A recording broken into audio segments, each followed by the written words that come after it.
Hi, everybody. Nomalanga, I'm Charlie Moses here with SuccessfulBlackWoman.com. I'm here with Ro from Man Leads, and she's with her daughter, Grace. Ro, how are you doing today? Hi, I'm good. How are you? Good. I want you to say your full name. I didn't even attempt to say it. My pen name is Ro Elori Cutno. Ro Elori Cutno. Yeah, it's also my maiden name. Okay. But my legal name is Gonchanois. Oh, Ganjanois. Okay. So we have so much to talk about, and we can just jump right in. What I did the other day was I had recently heard about you, and I really enjoyed reading some of your posts about, womanhood and bye, Grace. I enjoyed reading your posts, but I noticed that there was some pushback from your post. So I kind of posted on my wall and I said, there's a woman named Ro, and I see that some of her posts are getting a lot of support and people love them, but I also see that there's a lot of people who have a problem with them. And I said the feminist types, the angry feminist types. Right.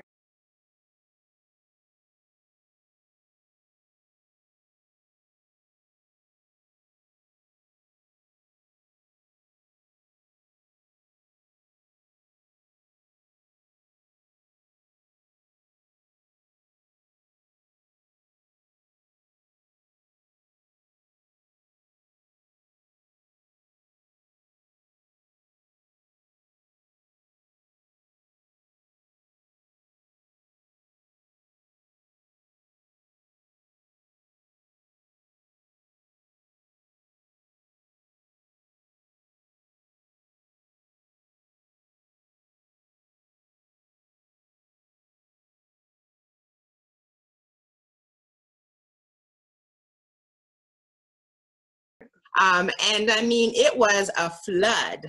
I actually may even at one point go to the post just to show how much response it got. So I wanted to reach out to you and talk to you a little bit more about what you do. How did you feel about that response? Because you saw it. It's a typical response, actually. I'm just happy that it doesn't have audio.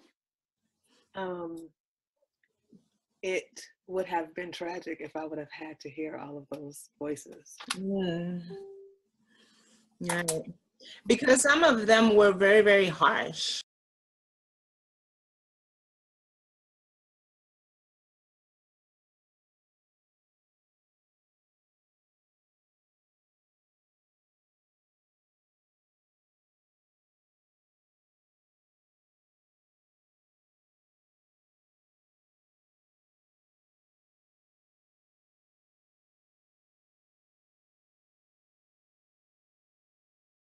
But I think what I focus on a lot of times with my commentary and with my writing is I focus on the people who were positive, and there were a lot of people who came on there and they talked about how much they love you. They talked about how much they loved your book and they love your commentary. And there were some who even know you in person who spoke very highly of you, and that's kind of what that's what I tend to do with my commentary and my writing, is try to focus on the people who actually are benefiting from what I'm doing. Is that what you kind of do as well to survive? Yeah, well, the main thing that we teach is called wife school. And the reason that it's the main thing is because women in American culture especially, and now it's starting to seep into other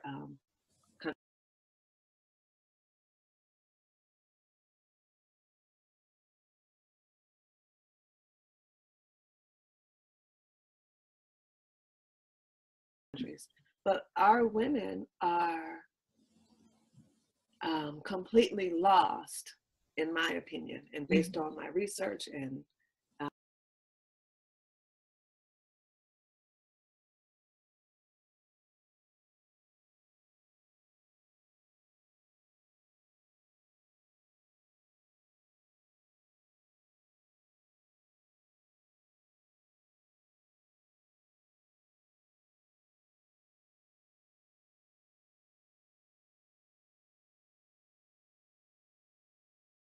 everything that I've seen when it comes to being feminine.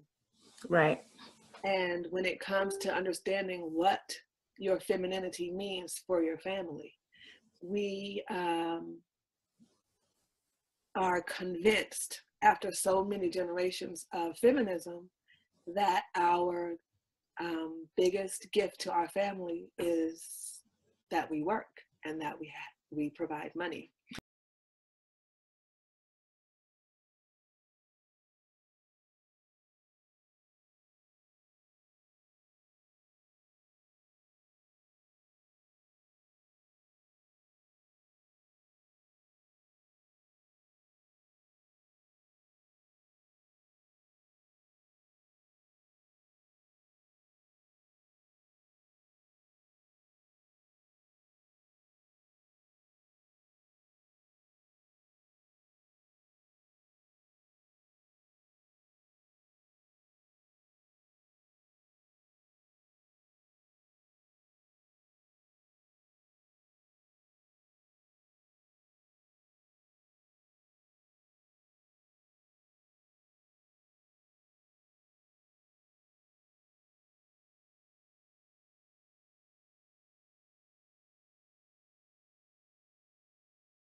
Mm-hmm. And that we're strong and resilient and all of these things that are the opposite of being feminine.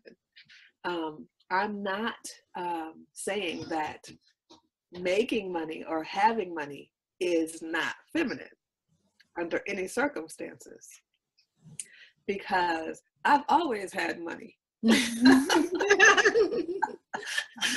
was about to say, because that would make me a man too.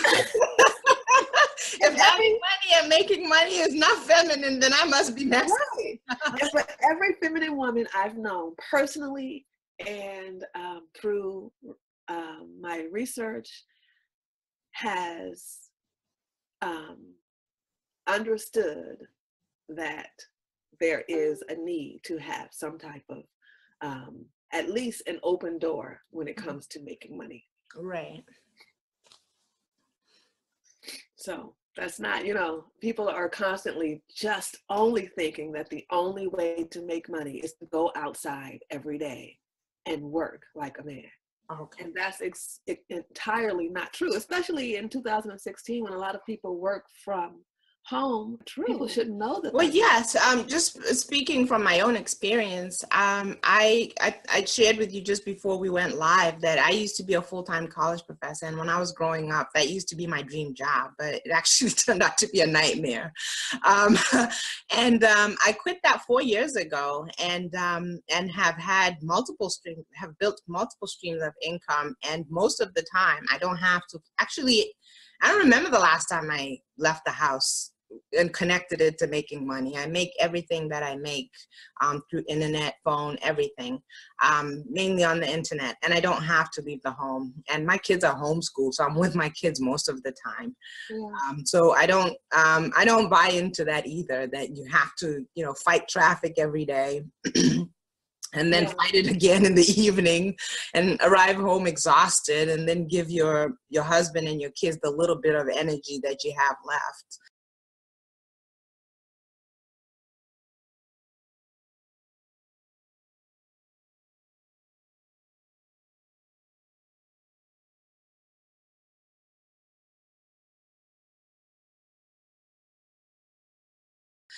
And hope that they can get by on those crumbs. Yeah.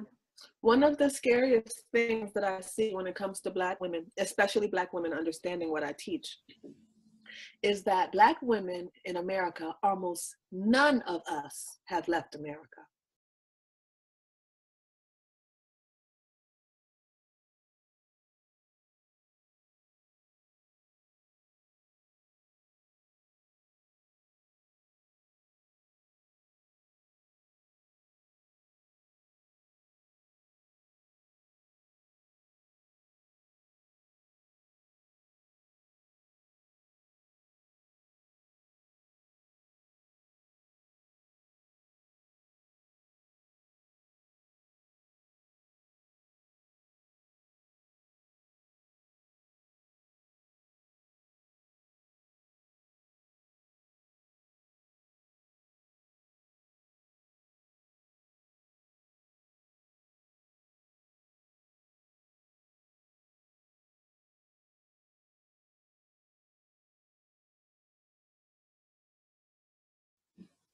almost none. Usually the Black women that have left America have already come from another country. Yeah, like me. Uh-huh. Mm-hmm. And so when I try to explain to them what is normal in the rest of the world, they just cannot connect it in their minds. Right. And they also think that America is just the greatest, so why do anything different? Right. But it's incredibly important to remember that America is great because of slavery. Right. And American culture is slavery. Right. So in order to figure out how that works for your life, you need to understand that you're being used in a system of slavery, and that will make the country rich, but it doesn't make the family great. Right, right, right. So I personally want to hear a little bit more about you and your message and what I feel like. I've never felt like when I meet somebody like you, there isn't a lot to learn. So I want to get to the learning part and get a few nuggets from you. But I feel like a lot of the people who are resisting your message are almost like this huge distraction that is so annoying.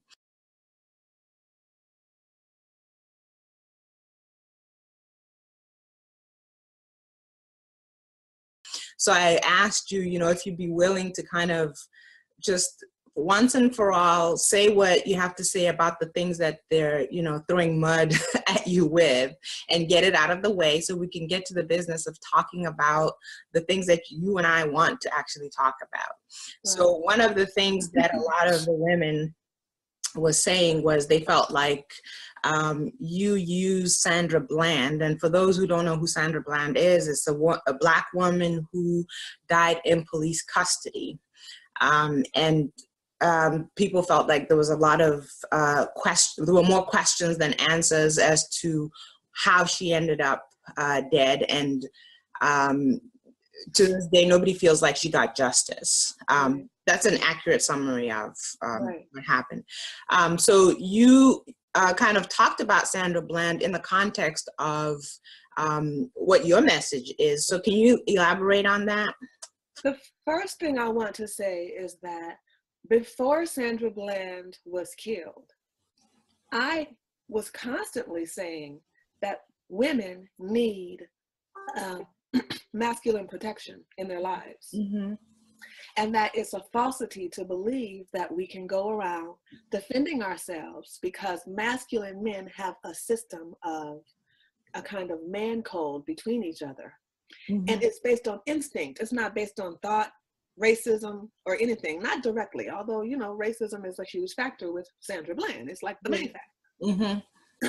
But when a man sees that another man values a woman, covers her and protects her in a more than sexual way or a non-sexual way, mm-hmm. that woman becomes a greater value to the man's mind who's watching that.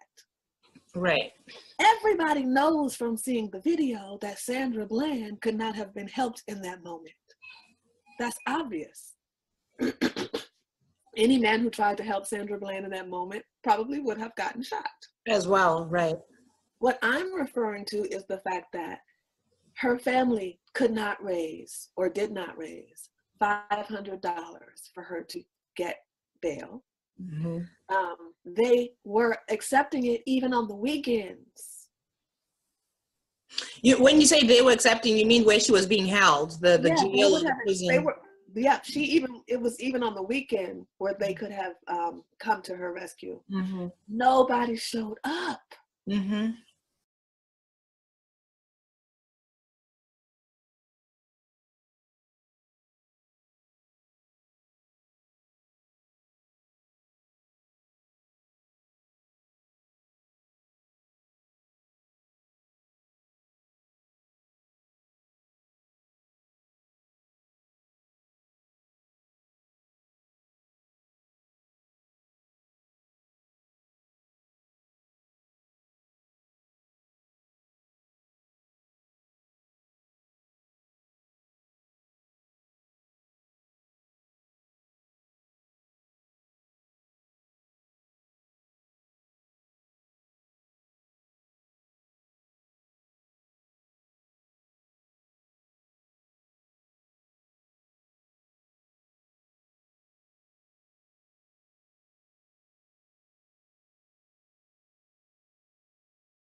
If Sandra Bland were married, if I were Sandra Bland, Mm-hmm. which easily can happen. I've been pulled over by the police in America too. Right. I've even been pulled out of the car. Mm-hmm. Okay? There is no way that my husband will let me sit there for 3 days, even if he didn't have a dime. Mm. He would at least have become present. Even if he needed to take megabus Right. to get from one part of America to the other, he at least would have gotten there. Right. There were 3 days. Right. After 3 days, I guarantee you that those white people thought to themselves, Nobody nobody cares. about this one. Yeah, nobody cares. Nobody's protecting this one. And feminine protection, no matter how much women want to say they are strong and that they can protect themselves, masculine men do not see that as a threat. Right. Masculine men do see that as hilarious. Right. There had to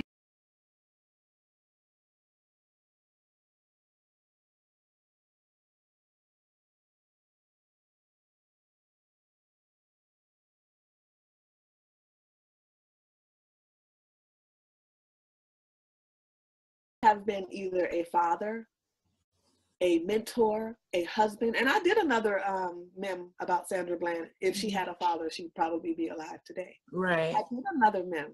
That one did not get any attention. Okay. Okay. So the point is about Black women, especially Black women, need to understand that if Sandra Bland had a husband, she would have used that to her advantage. He would have been there at one point. Right. Right. And I said probably she would Right. have been alive.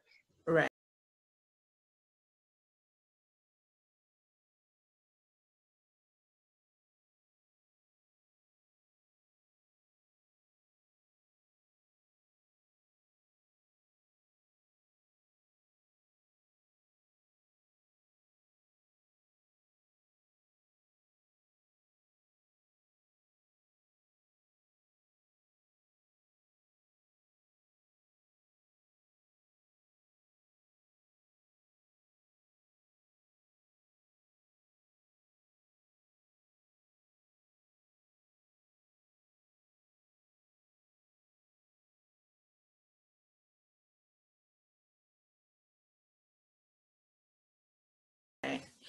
And no, just talking to you, I can see that if somebody heard you and listened to what you were saying, I don't see why they would take offense to what you're saying.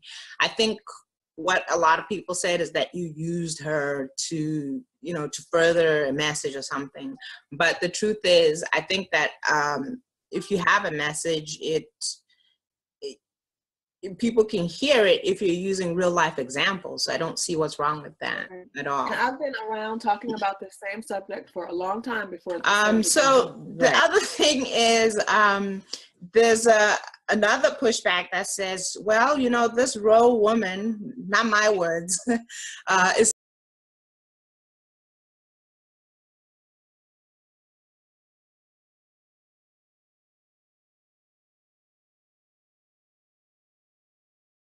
owned a trilingual elementary school in Atlanta.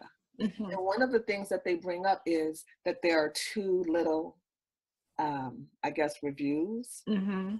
from prior parents of the school. Mm-hmm. And people who didn't pay.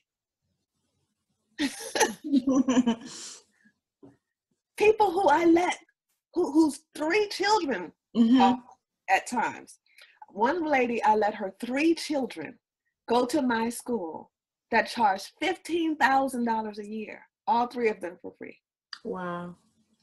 And and it boggles me that she's one of the ones who did a review. A bad review, you mean? I'm sorry? A bad review. Like, are you kidding me? How much money did you spend using me? I mean, how much money did she save? The other thing is, I had to walk away from that school being owed $440,000. Wow. Just so that I could save myself. I felt like I was getting sick. There were 3 fathers of the school who came to me and they said, listen, we've been talking for weeks and we are divorcing our wives. And the same thing that they do every day where they come in here harassing you, we have made the connection. They do it all to us. They're destructive. They're never going to stop. They have no respect and no appreciation for how much you try to please them. And after 8 years of trying, I realized that I am not strong enough to please a school full of Black women. How big was the school? How many students? We had about 100 students. Okay, that was a decent size. Yeah. That's a lot. That's a lot. What is it? Every day, I'm telling you, I mean, it would be, excuse me, I need to have a conference with you. And I would go and I would fall for it every time. Like, what's wrong? I just couldn't believe each time there was going to be something like this. That's right. So my common example is that, I mean, I have had mothers come to me and say, I dropped my daughter off with her hair brushed this way. And when I came in school today, it looks like somebody had been doing her hair up like this. Or, you know, I use the soap. It looks like too many children want to use the same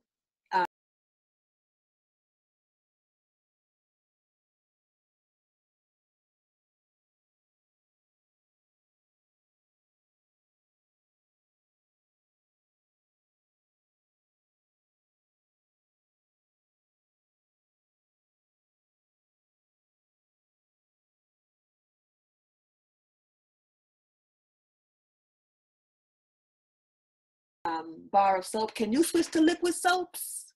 Or else we're withdrawing our children from this school. And you didn't say please do?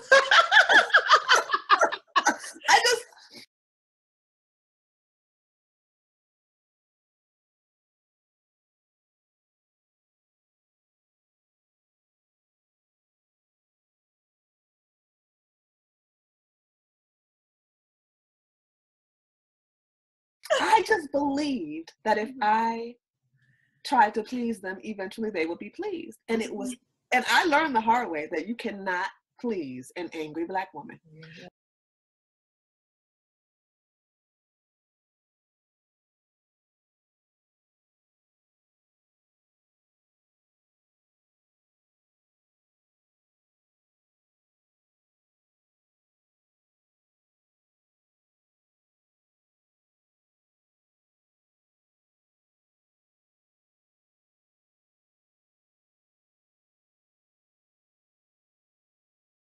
So when they come to me and they demand things, like they have been on the internet demanding my marriage certificate. We forgot about that.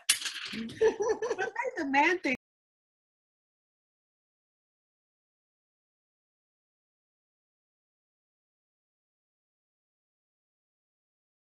from me, I have to honor myself that I will not give in and give them, because I know that I will be hurt in the end and that they will never be pleased anyway. Right.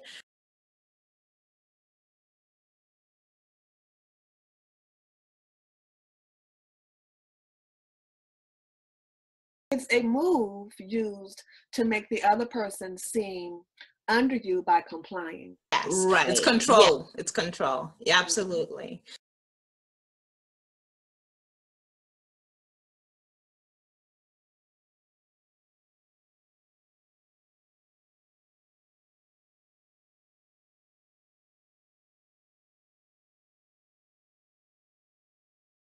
So it's like, why would I trade my great citizenship here for that citizenship there? Right. Look, every person is going to think, okay, maybe it would be an advantage if I had 2 citizenship or something like that, right? Right. My husband has not received American citizenship.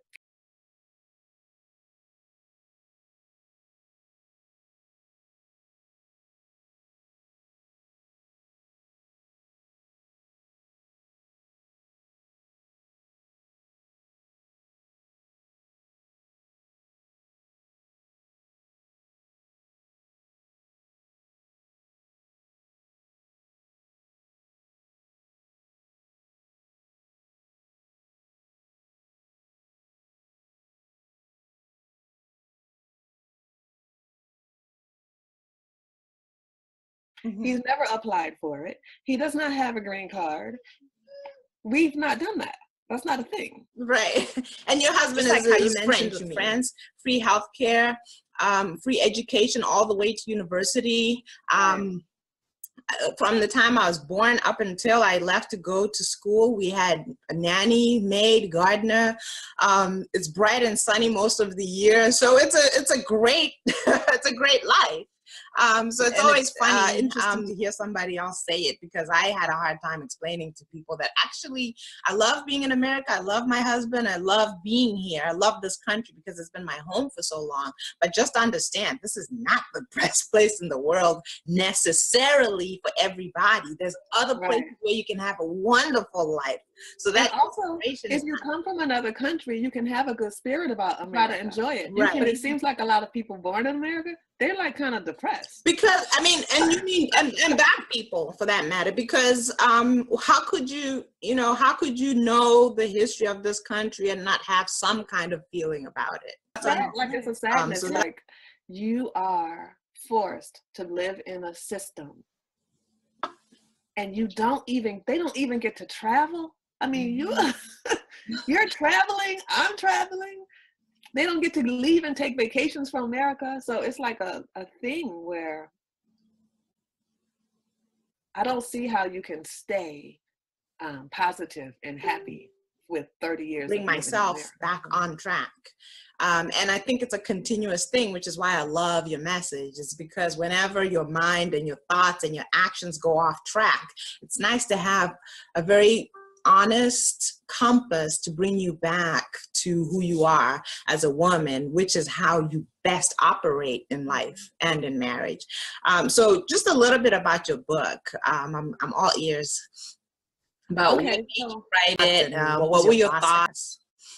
Okay, so actually I do not enjoy writing. Now I'm from New Orleans, like I was telling you before, and I didn't know.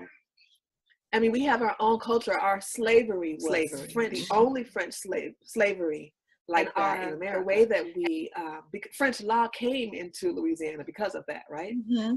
So you had a baby. We were marrying the white masters, and we were having babies with the white masters. And the law said that the money and the property had to go to those children, and so it changed everything. Right?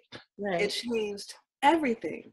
The way that we operate and have marriage in New Orleans, in our history, within that particular community, is completely French. Wow. It's very French, very French African even. And we have a very long line of successful marriages. Wow. Yes. But I did it, and we also are very traditionally feminine women. All of you embrace your femininity. What is it? You embrace your femininity. We embrace our femininity. We don't try to we think it's hilarious to try to be men because we know how hard it is. So I didn't know that New Orleans was so different from the rest of the Black people. I just identify with myself as being Black because I look like Black people. Right. So when I moved to Atlanta, I wasn't prepared. I just kept relating to them like, oh, if I please them, they'll be appreciative. And it didn't happen. They had British slavery. Right. Which was a whole different thing. Now I'm seeing British slavery was, it was a bunch of buck breaking. You know what that is? Yeah. It was that. It was a bunch of forced incest, a bunch of, different things that did not happen in the slavery that came from my ancestors. Right. And also my husband, he's from, we talk about this often, his family didn't endure the type of slavery that happened in most of America. And the same thing happened in Jamaica. Because that was British slavery. Right. There's a type of trauma that I learned has affected most Black Americans because of the type of slavery. Right. But we had a different outcome. I mean, we were able to keep our families together. We were able to make money and stuff like that. Right. Have property, and you know, we have really strong family records, and we don't have a dominance over our children. We treat our children like a type of royalty. You know, this is our way. Wow. And I just assumed that was going to be the same. And that was not the same. Absolutely. So there was a culture clash between the mothers of my school and me. Right.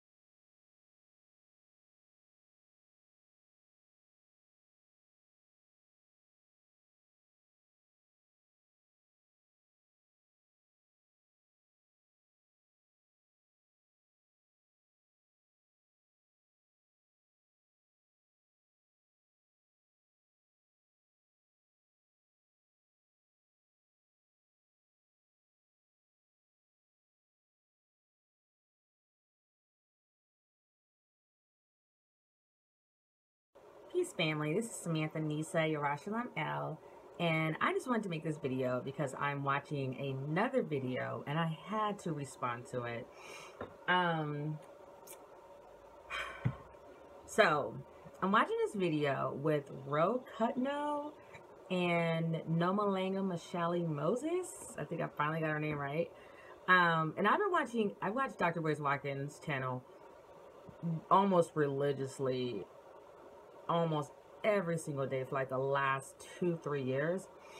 So I wanted to say, first thing I want to say is I do not identify as a Black feminist. I don't even identify really as a womanist. Like, I do believe that Black women are oppressed under the Black man because we live in a patriarchal society. So, you know, just even from like the Bible's teachings and everything's always kind of like translated to say that we are supposed to be like the helper of the Black man versus being a partner to our man. And for many centuries, if we go all the way back, like for many centuries, I feel like, well, I'm not going to go back that far yet. I feel like, okay, so I'm watching, let me start from the beginning, because I'm all over the place, and there's reasons why. I almost want to make points to this video so I can cover and stay on topic, because there's so many things like that I felt was an issue with the video I just watched with Nomalanga Moses and Cutno. And the first issue I see right off the bat is that we have two women who are not, I'm not even sure they identify as being, they definitely don't have, I know Nomalanga does not identify as being an African American. She's from Africa, from Botswana. Then we have Cutno, who is, she says she's from Louisiana, but up until that point, I want to say, like in the beginning of the video, and just from seeing her around on social media, that she doesn't seem to identify as an African American woman either. I'm not sure. And I'll get to her background and why it's an issue on the topic that she speaks out on quite a bit as it pertains to African American women. So with that being said, so I'm watching her video.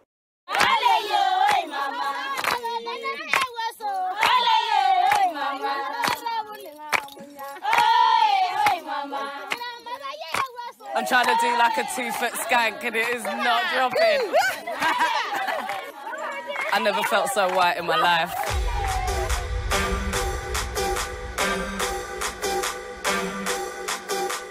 Amongst the Samburu tribes of northern Kenya, where the desert merges with the foothills of Mount Kenya, women have been living under a harsh patriarchal system for as long as they can remember. Female genital mutilation has been one of the most important rituals amongst the Samburu for generations.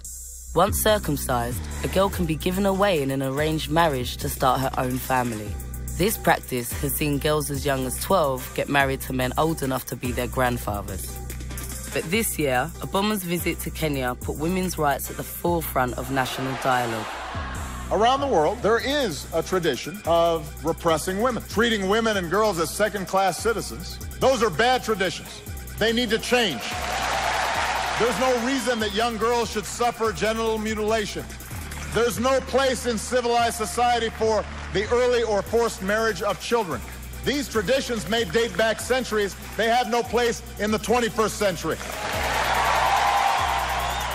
While the world has just taken note, 25 years ago, a group of fed-up women led an exodus and took matters into their own hands to free themselves and started a movement in the Samburu region, creating the first village where no men were allowed. The establishment of Umoja was an inspiration to many women in neighbouring villages who have risen up to take control of their local governments.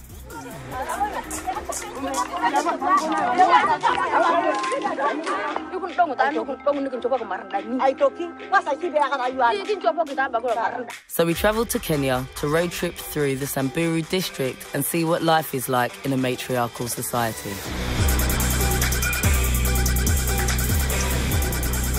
We are on our way to the Umoja village, which is an all-female village which started in 1990 by a woman called Rebecca. Rebecca Lola Soli is the matriarch of the Umoja Women's Village and an advocate for women's rights. Growing up as a member of the Samburu tribe, she married at the age of 18 and began speaking up about helping women who were victims of rape by British soldiers training near her home. Local men, angered by her vocalism, beat her until she was hospitalised. When her husband did not protest the beatings, she left him, and along with several other women who were survivors of violence, established the Women's Village of Umoja. Well, greetings everyone, and welcome to another episode of Black Friday. My name is Lennon Honor, and I greet you with lots of love, peace, and positivity. I hope that you're doing well. I'm doing wonderful. The family's doing wonderful. And I want to thank you so much for taking the time to view these videos here on YouTube. The topic for today is, why do so many black people hate other black people? And when I say so many, I'm not saying all. I'm saying that there is a significant portion or proportion of black folk who do, in fact, hate black people. And you know that the deeper issue is this issue of self-hate, that in essence, they hate themselves. And I'm going to talk on this topic. This is a sensitive topic. I'm also going to bring up some examples of how we tend to hate each other and how a lot of that hate simply flies under the radar. We don't consider it to be hate. We just consider it to be like a socialized norm. It becomes a cultural phenomenon that we don't question or anything like that. We see this on the internet. We see this even on my YouTube pages oftentimes, especially since I started doing these videos specific, for African-American folk, issues facing African-American folk. Although other folk will find these topics to be of value, I can say that for sure. That in the responses that I've received, not a lot, but in some of the responses that I've received, you can see the levels of self-hate being expressed, especially in the language, the general tone and tenor of the message. But the language, you can really pick it up. And we tend to demean each other and demoralize each other. And when we speak to each other, this is all a form of self-hate. I talked about this as an example of playing the dozens. You hear it in hip hop with the beefing that goes on. And when they talk about themselves, it's self-aggrandizement. They want to make themselves a great, I'm this, I'm that, I'm doing this. But then they also talk poorly about other people. You ain't shit and fuck you and all this kind of stuff. Well, that is all an expression of self-hate. And it's a cultural phenomenon, a cultural dynamic that is expressed within the African-American community in general. And no other people, in my opinion, have those levels of self-hate. No other people, not that I've seen. Okay, and I'm almost 40 years old. I have yet to see that level of self-hate being expressed amongst one group of people, and it becomes a socialized norm. In other words, it's socially acceptable to talk to each other that way, to treat each other that way. And it expresses itself in many different ways. It expresses itself in our families, how our parents treat us, how parents treat their children, how we treat our siblings, how we treat our cousins treat us, how our siblings treat us, even in our male-female relationships, even in our concept of sexual intercourse, the language that we use when we describe sexual intercourse. It's all about abuse. Again, the self-hatred is a major, major issue. One of the reasons why this issue tends not to be spoken about, and there are people who have spoken on this issue of self-hate. One of the reasons why it's often not spoken about is because it's so sensitive, such a sensitive topic, because it brings up a lot of the trauma and abuse that we've experienced. Now, some of you may be saying, yeah, the trauma and abuse that we've experienced at the hands of white people, but that is not the case. The issue is the trauma and abuse that we've experienced at the hands of other black people. And again, I asked the question, why do so many black people hate so many black people? You see, the people who harm us the most look like us. The people who call us, the niggas and bitches and hoes, it's us. The people who are abandoning us as children, that's us. You see, the people who beat the shit out of us, that's us. They call it spanking or disciplining, but beating the shit out of us, that's us. So part of what I'm going to be getting into in this video is realizing that it's about us becoming responsible and not externalizing our power and trying to blame other people for why we treat each other the way that we treat each other. I understand we can make all types of excuses as to systems that are in place that has caused us to be, but I'm telling y'all, hatred is learned. It's not innate in the human species. You have to learn how to hate. Similarly, you have to learn how to love too.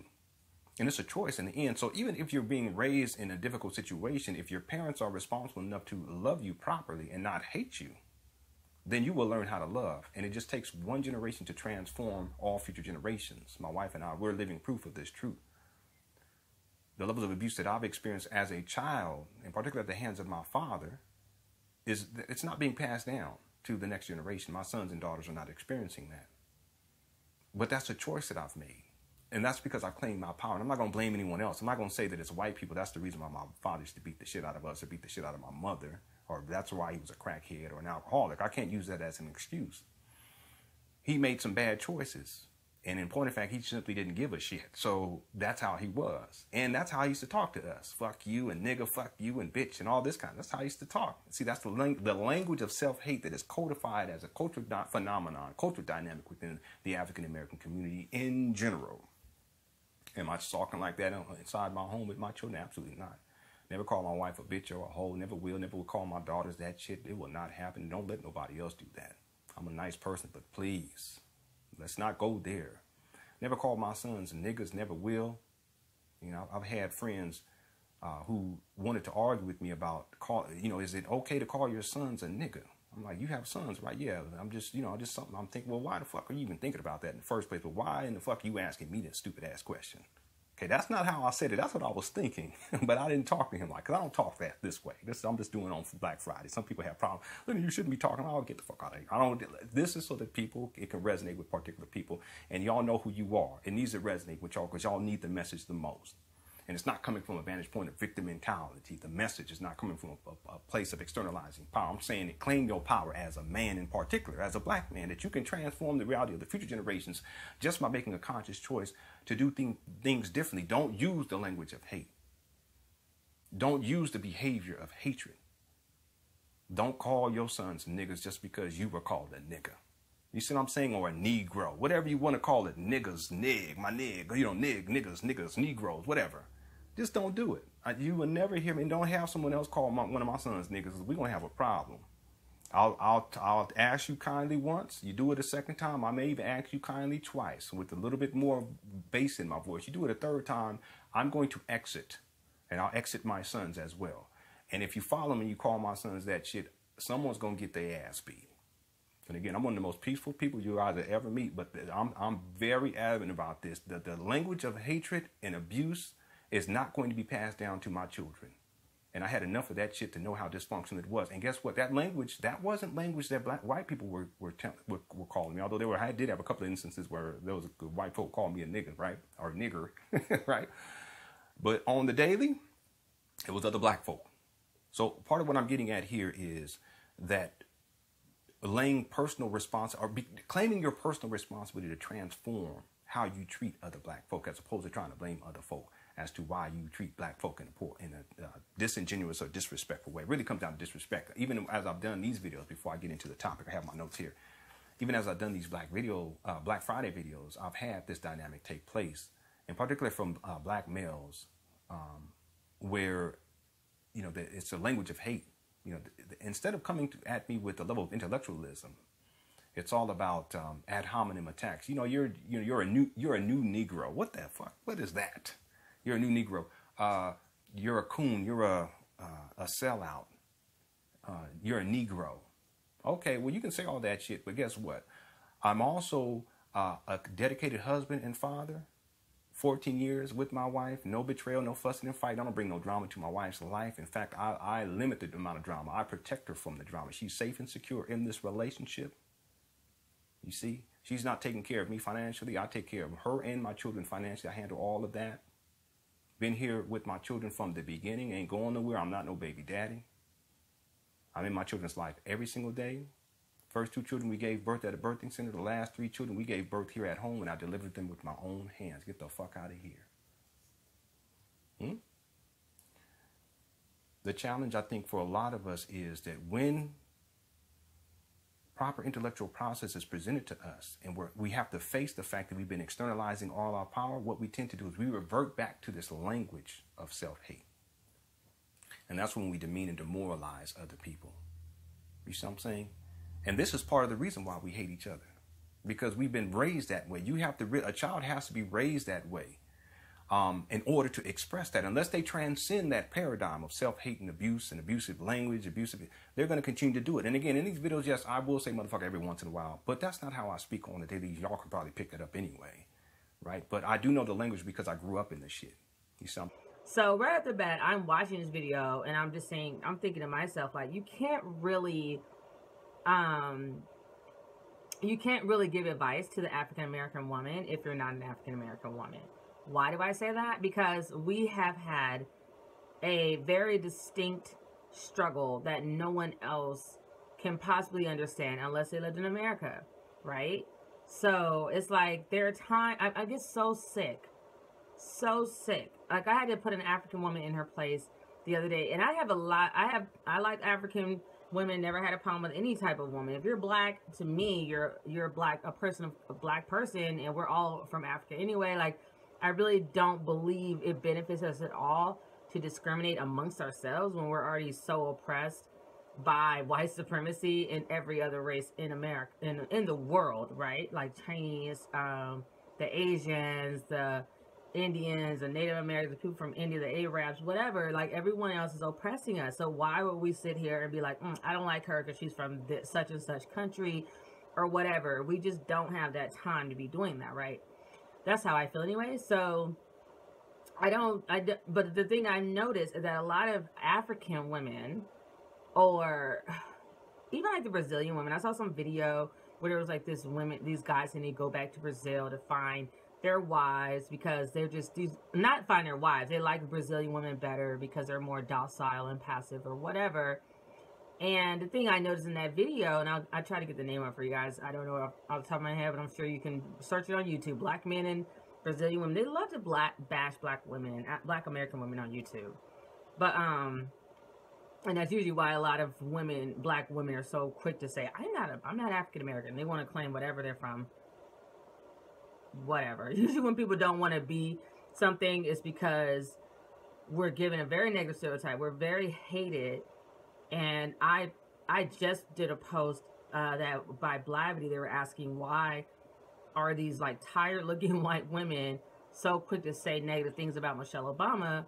One word: jealousy. They are jealous. It's like you sitting here and you're seeing all these other white women losing their jobs just to say something negative about the first lady, and you still take that risk because you just like, I mean, the way the last woman said her comment, it's like she just could not take it another minute. She had to get her hatred out.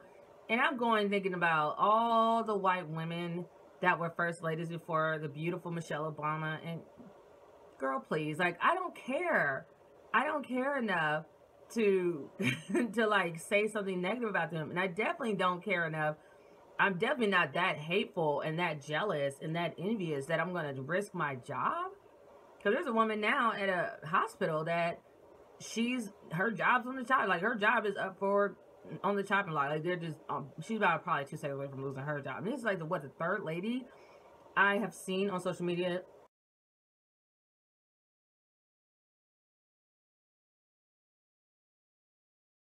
about to lose her job or lost her job because of something she said about Michelle Obama. And ever since Donald Trump became the president-elect. It's like they feel safe enough that all the races feel safe enough they can come out and say this crazy stuff because they feel like they're going to be protected by the law or whatever. And let's be honest, you were already protected under President Obama. So whatever, nothing was happening when he's still the president and nothing's happening and black people are still being murdered. So I don't know. I guess they just feeling that much more bolder. Let's get back to what I created the video for. So I want to say this first thing. I do not think you have the position to tell African American women how to be feminine, what they should believe in, yada, yada, yada, right? Real Cutno, like, I'm listening to the video and I'm thinking to myself, like, she does have a point. Because, and this is why I say, I'm not a black feminist or any of that, right? So, I grew up in the South. My family is from Alabama, Montgomery, Alabama. So it's as south as you can get, aside from Florida, which is Florida's like a whole other place by itself. And then, so we were raised with like that Southern hospitality. Like, we cook for our men, we take care of our men. I grew up in a home where my mother, you know, she showed us how to cater to her man. She wake up, make him breakfast. So I'm that woman. Like, that's instilled in me. It's how I know how to cook. I know how to take care of my children. I stay at home now with my children. I have 3 sons. I just had a 1-year-old. He's sleeping in his crib right now. And I absolutely love being a mother. I love being a wife. I was married and it didn't work out, unfortunately. I got married really young and didn't really know what I was doing, so it didn't work out. I'm now engaged to a beautiful black man. And so you know, he wakes up to breakfast in bed. I cook for him. I cook for our sons. I love doing this. So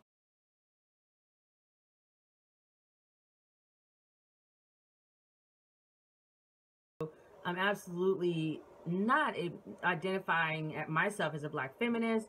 But with that being said, as an African American woman who did grow up in America, I can understand why black feminists exist. And the reason why I can understand it is because I know the culture of America. I know what I know these women. I identify these women. I understand why they are acting the way they act, believe in what they believe in. And I'm going to tell you right now why. And this is what prompted me to say, you know what? I can't wait not one more minute. I have to make this video because this is making me mad. Ro Cutno, like, I was listening to her talk about Sandra Bland. She does have some valid, really good points. And I was thinking to myself, like, I had just told my fiance, she's someone, I didn't really care for her before on social media. She comes off like you think she's better than everyone. There's something about her I don't like. As far as like she comes off like she, you know, her nose is in the air, like you need to be like this and like this and this. And then another thing is like this is stuff she says. It's like you can't really, as an African American woman, just jump on board behind her of what she says, because we have like a very specific struggle that's different from everyone else's. I believe, if I can recall correctly, that our slavery was the worst. Chattel slavery was the worst type of slavery that happened across from the whole world. Like, we were enslaved the longest. It was just brutal. And when she said that she's from Louisiana, New Orleans to be exact, and she gave an example of how their slavery was even different. Like, that she made it clear and had to make it known that they had French slavery. I'm not even sure what that is. I know it's a little different because I watched a movie, Eve's Bayou, and I want to say they mentioned something like that in that movie. So she's basically saying that her slavery was like they were marrying the masters. It was a little bit more liberal, if slavery can be liberal. And so basically she's saying they were marrying the masters, and then they created a law, a French law, where the land goes to the children. So, you know, just the way she's explaining it, she's kind of explaining in a manner of her thinking she's better than our slavery. And sounds like your slavery was better than our slavery. It wasn't as harsh as our slavery. I mean, at the end of the day, you're still enslaved like the rest of us. But, you know, it seems like it wasn't nearly as bad. So why am I talking about slavery and all that? One, because she brought it up, and I'm listening to this, and of course my third eye is wide open. Like, I can just zoom right in through people. I judge people. I'm usually pretty accurate on how I judge people, because she was saying she had a school and these black mothers just did not like her. And I'm like, if you acted the way you're acting right now in this video, you know, sometimes she makes like a lot of sense, but there's like certain things she says or how she says it where I'm just like, you seem a bit condescending. I can see why these mothers were like, didn't like her. These African American women did not like her. So she somehow she had to close the school. She just couldn't make these African American women happy. And I'm like, I'm sure there's two sides to that story, but whatever. We're not even going to get into that right now, or if ever. I probably won't ever get back to that. But it just, that's not what it's really about. The point is to say that if her slavery was not as bad as ours, so it seems like they were taken care of even during their slavery. They were somewhat taken care of. Black African American women weren't. Like through chattel slavery up to this point, we came from Africa where our men were doing what they were to do, and we were doing what we were supposed to do. And then we get thrown into an environment when we are dragged to America where we have to watch our men be emasculated in front of us, in front of our children. And we're kind of being like forced to be strong enough to take care of the family because the black males are being murdered or they're separating us. And we didn't have a white master that was marrying us. You know, like they would have children with the African American women and breed them out like cattle to go work in the fields, and or you know, if they're light skinned enough or whatever, I guess they'll let them work in the big house. But they weren't freeing anybody. They weren't giving nobody no land. They would promise a lot of times that once they die, you'll be free, and then someone else will come in and enslave their children. Once they passed away, their kids will come in and continue the slavery or whatever. It was horrible conditions. So for you to come and be, first of all, you're Nomalanga, who's African. She grew up in Africa, a million miles away.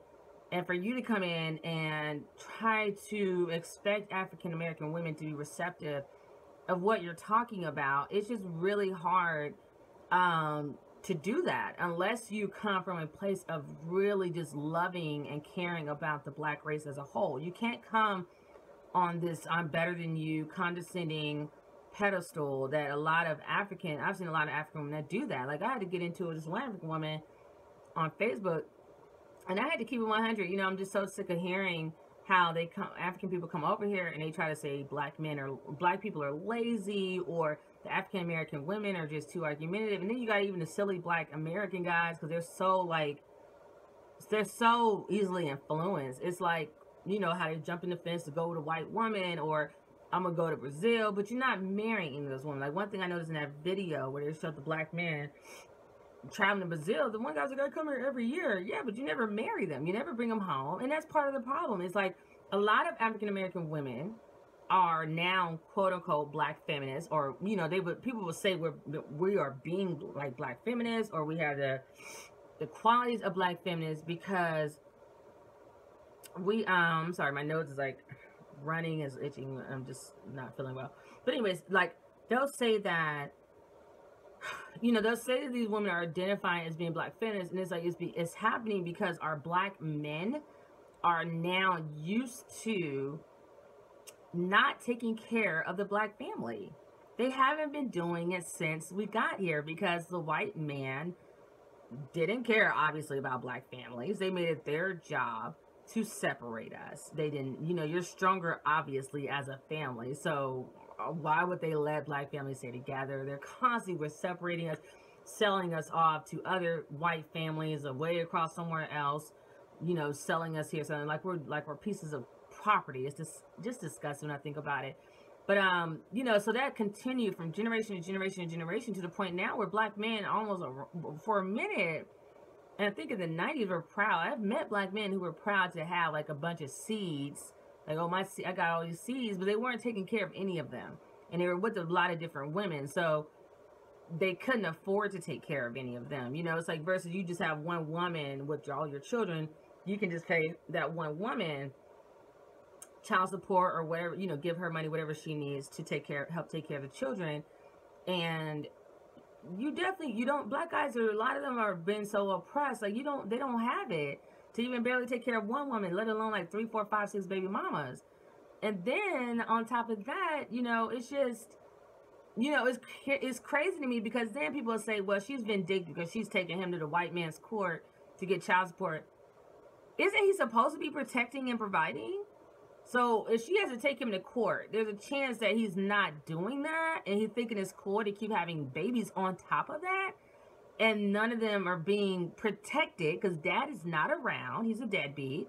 And then dad is not paying for anything. So she's trying to make ends meet with 2, 3, 4 jobs, trying to, got to go on welfare and get the white man to, the government to help her cover her bills or feed her children. And it doesn't make any sense. It's like, there's just too many negative stereotypes when it comes to black women that I personally am sick of hearing.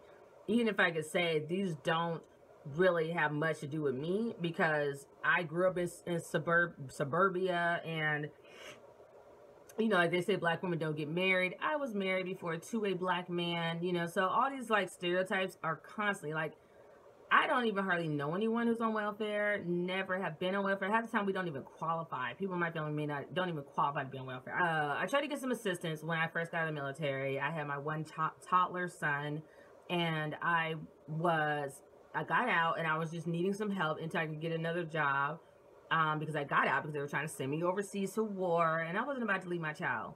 And so I was like, I can't do this. I don't have a family care plan long term, and I really didn't. And I didn't qualify, but guess who was in there qualifying for all kinds of assistance? It was a lot of Spanish women with about 100 kids. I want to say there was even men in there, and they were getting all kinds of help from the government. And the woman told me when I went in there, I tried to wear the worst outfit I had so I could look as homely as possible, because I really did need help. But me just getting out of the army, I had nice clothes still.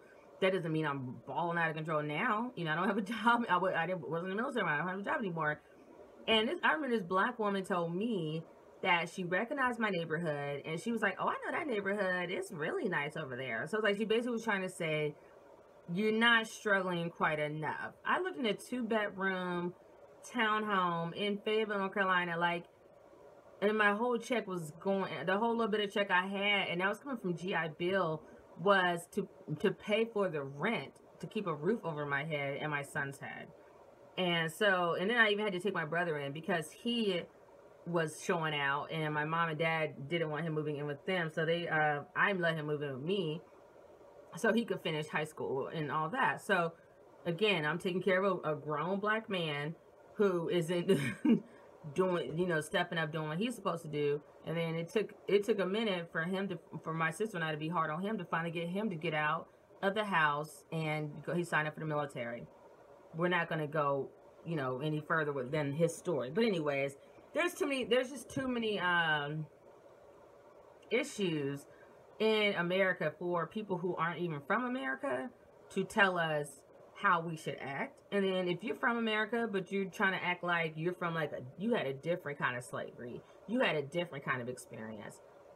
Again, if that's the case, you can't really talk down to African American women as to why they are acting the way they act. They act in the way they act because it's about survival. When the black man cannot protect and provide, who do you think is going to do it? The black woman. She has to have the job. She has to go yell at the teachers when they're discriminating against their black sons. She has to go fight against the white man at her job. There is no protection for the black American woman. There hasn't been for centuries. So I want you to remember that when you guys, when you get on your high horse and you want to act like African American women they have attitude, they're not marriage material, which is a lie. 84%, I want to say it's 84% of black men are married to black women, basically the very high majority. And I'm sorry, it's not going to change, because we're in a whole nother revolution where we're waking up. And I hear a lot of black men who love black women and will continue to love black women.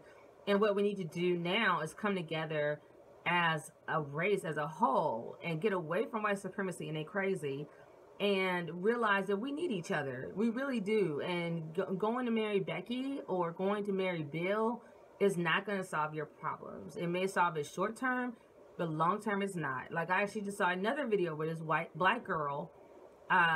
woman, I'm trying to call women, I'm trying to call them girls, because people tend to do it. I think it's kind of disrespectful, so I'm trying to stop. But this black woman, she was with this white guy, And she said after Trump became president, her boyfriend got more and more racist. And I want to give her a news flash. Like, your boyfriend was already racist. Like, I'm sorry, but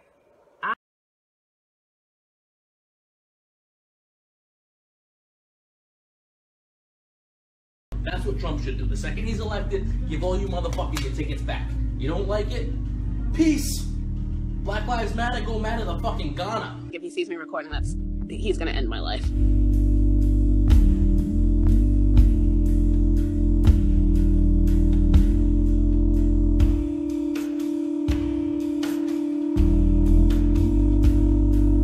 As it kind of got closer to Trump being where we are now, he kind of just became a monster. You realize you sound like a racist, right? Maddie, I don't care. You want to know why? Because I'm not up there saying white lives matter, white lives come to the front, black lives go to the back. In regards to race, it never really came out until the election, and I said I wasn't going to vote for Trump, and then everything became about race.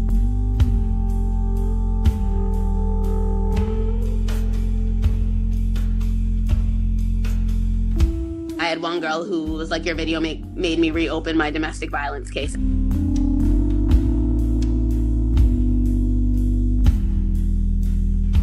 I wanted to make sure that I was posting it to, for it to be informational, for it to help people, for it to see, the side of Trump supporters that do exist. I'm not saying all Trump voters are racist, but they all gave the pass on racism.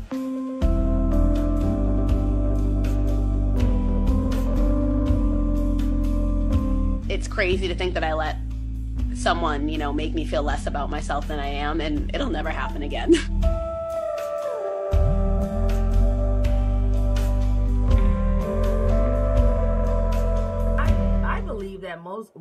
I believe that all white people are racist, whether they know it or not, whether they are actively racist or subconsciously racist. I believe they all are racist. And the reason why I say that is because they're all, even if they're not racist, they are still benefiting from white supremacy. They're still benefiting from slavery of their ancestors who, enjoyed hundreds and hundreds of years of free labor and have all this land and all these homes and this big old head start because you enslaved my ancestors. And I don't see nobody giving shit back. I don't see nobody fighting for no reparations on a level. I mean, I see white people's rage when I've seen white people come out in droves when some black children in their schools marched against Donald Trump being president. There was so many horrible comments coming from all these white folks. And I'm like, where's all this rage when someone's murdered? When a black child like Trayvon Martin is murdered, Tamir Rice is murdered. Where's all this rage? Where are all these comments? When Harambe the gorilla was he shot? I can't even remember, don't care. But the white rage, here we come again. Or someone said it was, I don't know if it was a joke, but it was like a meme on Facebook. They changed the Starbucks cup and they had rage about that. So we all know there's white rage. It does exist. It has oppressed us for hundreds of years, but that rage does not exist when black children are being murdered, black women are being murdered, even if they're black feminists. Because I'm black and know it and don't hate you. I know you're black. You think I don't fucking know you're black by your fucking attitude that you gave?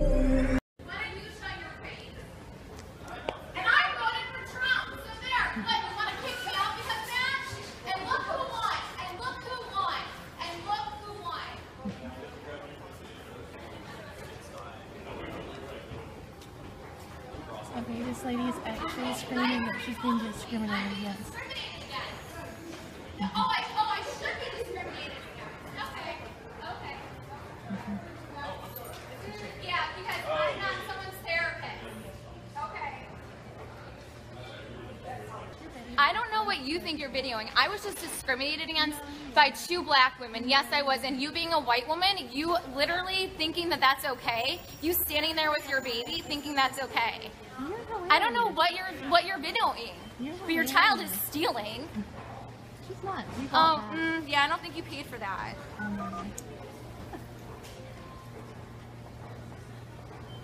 Ridiculous. And I can video you too, lady. Please and I can video you too. Why don't you go home to your husband who's cheating on you? Why don't you go home because I'll just videotape your child. You're a psycho. Like, you need help. Do you need me to call 911? And I'm just gonna videotape you and your kid. Threatening people? I'm videotaping everybody. Because you voted for Trump. People are I discriminating did vote for against Trump. you. I did vote for Trump. Yes, I did. And Why you have a does that problem with matter? Why the does last that matter? person who said out loud they voted for Trump got beat up. So what? You're all gonna beat me up? Too bad. What are you going to do about it? Nobody cares. What are you going to do about it? Nobody no, you all cares. have a problem with it. Nobody cares. You care. No. Then why are you still here videotaping me? I care because you're mistreating Why those are you people. still videotaping? I didn't mistreat anyone, and you heard none of our I was in conversation, the store the lady. whole time. I told you to walk ahead of me, and you did. And you're a liar. And you're a liar. Go home to your pathetic life. Go home. Go home to your husband. Oh. You're so ridiculous. Oh. Oh. Is that not possible? Can you not go home? Or why do you have to stand here? The police are. No, I'm not going to stop. No one said the fact that your father died has nothing. Because you're a liar. Because you're a liar. You don't know. Because you're a liar. I don't care. I'm a consumer. I am a customer. You're not our I am a consumer. Oh, I am. And guess what? Your corporate is going to have a shit show. You think I'm going to tell you my name, lady? I am making a report against you. You discriminated against me twice. Twice I was discriminated against. Ma'am, I have not discriminated. Twice, yes you did. You refused to ring me up. I am a paying customer. I refuse. You cannot. You're talk like that. Oh, yes I can. Around. When I asked for my things to be bagged, and I don't care about the size of the bag, this other woman makes a big deal about it coming around. I told you, she's screaming at me from across the store. Screaming at me, and I said I want to speak to a manager. And I came up to try to help you. No, you didn't. I did. No, you didn't. Okay. No, you didn't. Ma'am, no, you didn't. And it's all on. You think you have your camera and your camera? I know, and you'll see, and everyone will see that I did nothing to you. I did absolutely nothing to you, but say I didn't mention bags. I wanted my shit bags, and I wanted to go. I've not done anything to you. I just asked you to not talk like this. And you're not my mother, and I will do whatever I want to do. There are children around. And I didn't do anything in front of children. This woman is choosing to stand here. You have been doing this. I have been discriminated against twice by you. You have not been discriminated. Yes, I have. No, ma'am. Yes, I have. No, Twice. no. Twice. This woman came around and screamed at me from across the goddamn store like an men are being animal. murdered. Black men are being murdered. You don't hear that white rage. You don't hear that white feminism coming to save the day. You know, when black women, like all those black women, were raped by that one cop. Where were the feminists? Where were they? So this is why I don't identify as a black feminist or a feminist period, because that is a movement that was started by white women. And I do not believe that my struggle blends in with anyone else's struggle. We have black American people have a whole different experience from everyone else. And I was just talking about that to somebody today from when I was at Feed the Hood in DC, giving back to the community. I told this older gentleman that he said, "What would you say if people say you're prejudiced or racist?" And I'm like, they convince me with that bullcrap, because I grew up I'm a military brat. I grew up in a very diverse environment. I didn't even know what white supremacy was until I was like 30. It took me going to college and educating myself after that. And my ex-husband actually sat me down and told me to watch the first movie, Hidden Colors. I didn't even believe it. I wanted to research who those people were, all the, the black scholars. I didn't know who they were. And my parents raised me in a very sheltered environment. I grew up in like a bubble. So my friends, people who grew up with me know she's nowhere near racist. I don't have a racist bone in my body. I could probably say I'm prejudiced, but I don't really know. To be honest, I have no clue. Like, what I am is a woman who loves herself first, because God created me and he didn't make no mistake when he made me, right? So I'm very proud to be a black woman, whatever comes with that, whether it's my attitude, or my kinky hair, or my dark skin. I don't care. This is who God made me to be, and this is who I love. I love me some me. So if I love me some me, and I see that the people that look like me are struggling, oh, we have a problem, boo-boo, because I see those people as like my brothers and sisters. They're my family. Oh, that's how I see the black race. Like, I have a real problem, like, just going through life every day and seeing the stuff that I see on the news, and people are asking me, like, how do you care? I'm still black. At the end of the day, I still share the same history that you share. Like, I'm here because of slavery. I didn't wake up and come from Africa and like come over here as an immigrant. Like, I am here because my relatives were enslaved and brought to America. It's not even be African American and come to America and talk shit about African American women. And I'm not saying this because I'm an African American woman, because I could distance myself and say, well, I don't identify. I'm from the suburbs. They're not talking about me because I love the black man, blah, blah, blah, blah, blah. I have 3 black sons, by the way, because no one knows that. So, you know, I don't have to, and my dad was around, you know, my biological father was a deadbeat, and my stepdad raised us, and he's an excellent father. I love him to pieces. So I grew up with a black, strong man in my life who paid the bills, who provided, who was a good man, and my sons have that. So I could distance myself, but I'm not going to. I'm not gonna do it. You know why? Because I had to be the voice, the advocate for the women who they might be talking about, the women who didn't have their fathers in their lives, and so they hate black men. They have every right to. It's like, who are you to tell somebody they can't hate something? You can hate whatever you want to hate. Or if they basically, their baby daddy rolled out on them, so they had to be the providers all this time. They had to provide. They had to protect their son. They had to go fight for their children when the schools are trying to do the school to prison pipeline and attack them, because they are under attack. Black children are at war from the moment they come out of their mother's womb. So you do not know the struggle. If you don't have the exact same experience, then you are not to speak on it. You can give your advice. I am a true believer that everybody can learn from someone, whether it's an enemy or not, because I've learned a lot from people and say, I don't want to be like that person. Or I can learn and say, okay, I see how they did this. Let's flip it to work for us. Like, say, like, okay, the Chinese people, they got Chinatown. Let's flip that script and get ourselves a black nation and build our town.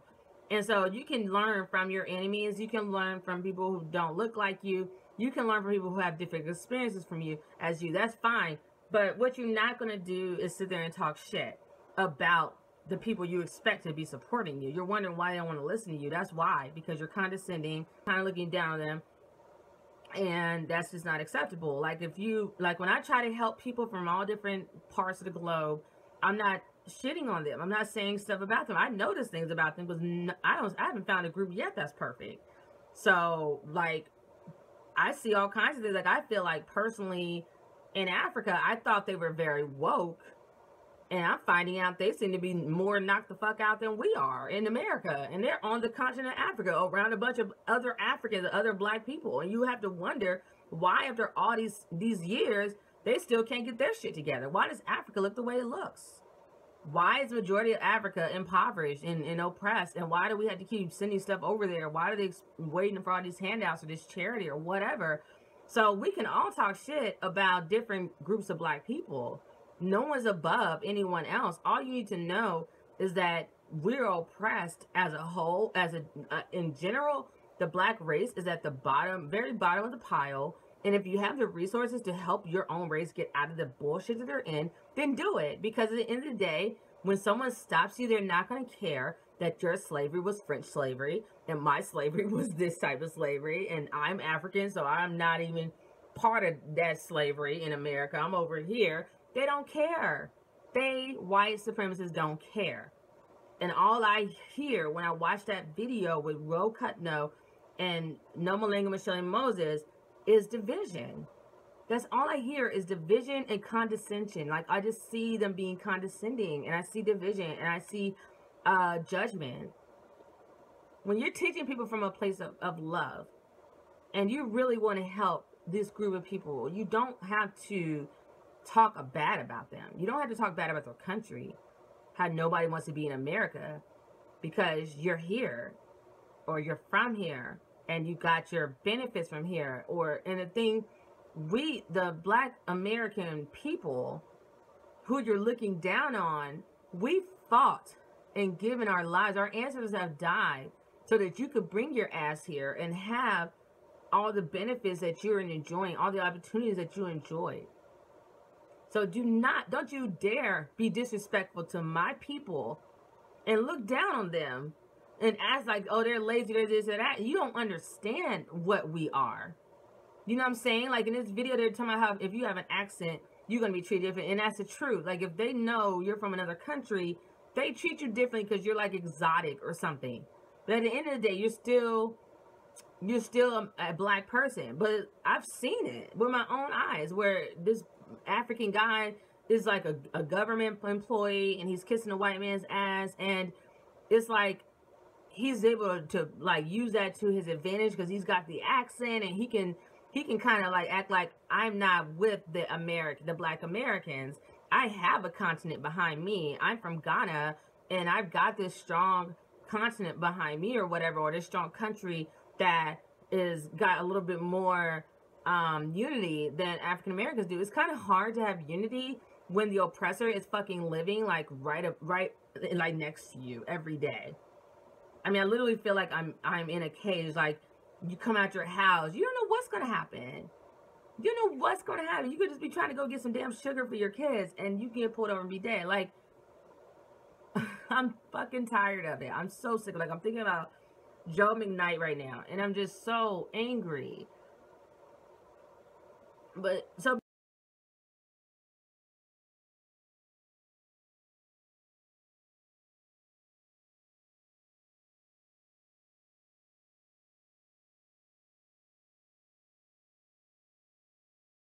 A former NFL player has been shot and killed in an apparent road rage incident involving a white man by the name of Gasser.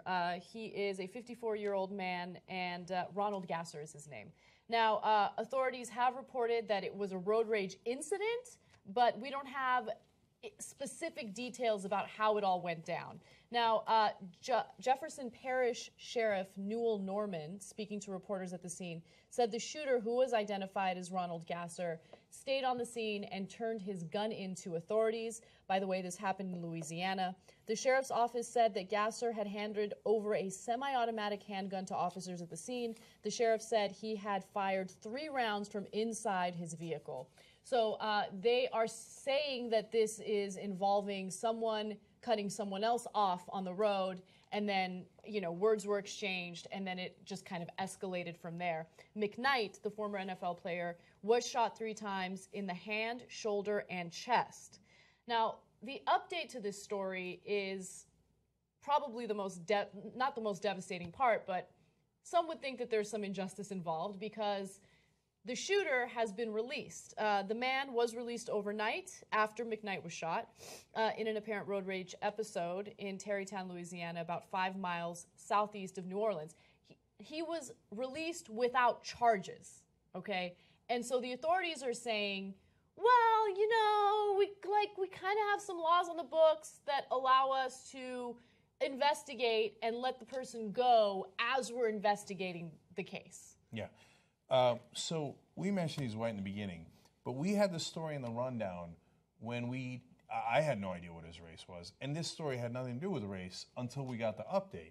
So, and I got to admit to my own bias, because when I first read the story, it looked like there was a showdown, according to witnesses, and I thought, well, a lot of former NFL players have gotten into beefs, and I guess this was one of them. I'm telling you honestly what I thought.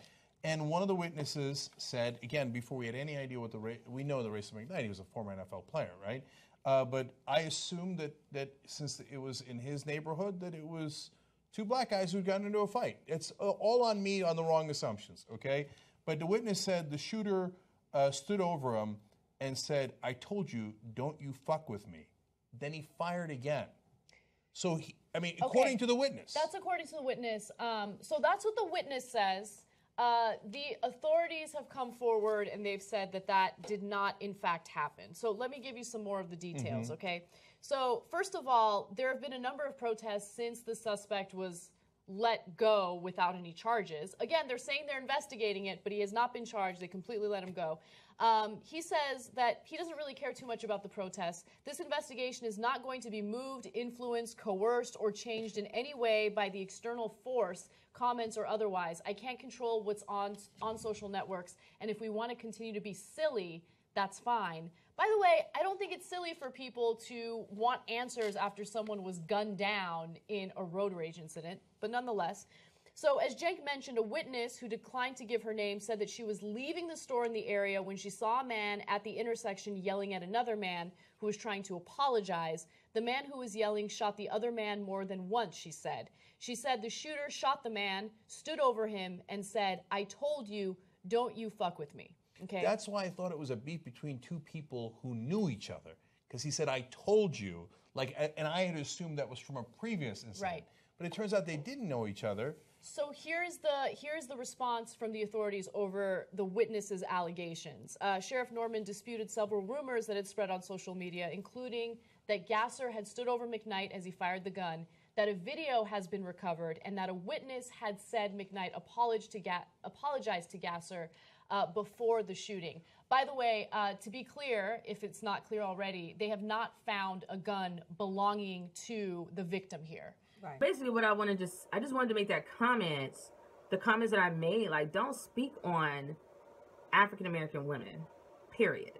Don't speak to us. Don't talk to us. Like, if you want to write a book and tell us how we can start to become more feminine for our men, and how we can treat our men well, do it from a place of love. Give your tips. And don't just speak to us like we're the only ones that don't know how to treat our men. Because I see women all over the globe who don't know, who are trifling, who get mad about the same stuff we get mad about. Don't do it, boo-boo.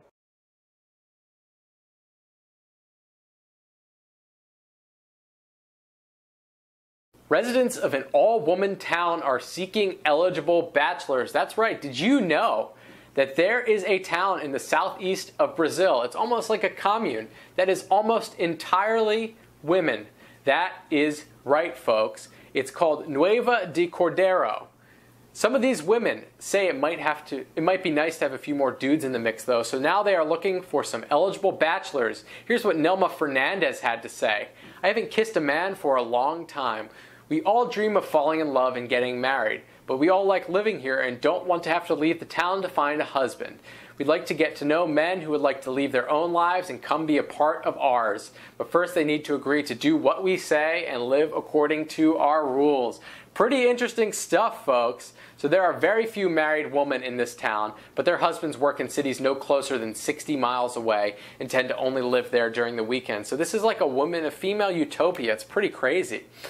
So they're desiring more members of the opposite sex in the town, and they want men to help shoulder the burdens of everyday life. That's a quote. But judging from what residents have actually said, it doesn't seem like that's really what's going on. Rosalie Fernandez, who's 49, had to say, "There's a lot of things that women do better than men. Our town is prettier, more organized, far more harmonious than if men were in charge. When problems or disputes arise, and we resolve them in a woman's way, trying to find consensus rather than conflict." I might have to agree with you on this one, Rosalie. You could be right on the money. Interesting stuff, interesting story. Let me know what you think in the comments below, and if you want to check them out, maybe you could become the next most eligible bachelor in this fine town in Brazil.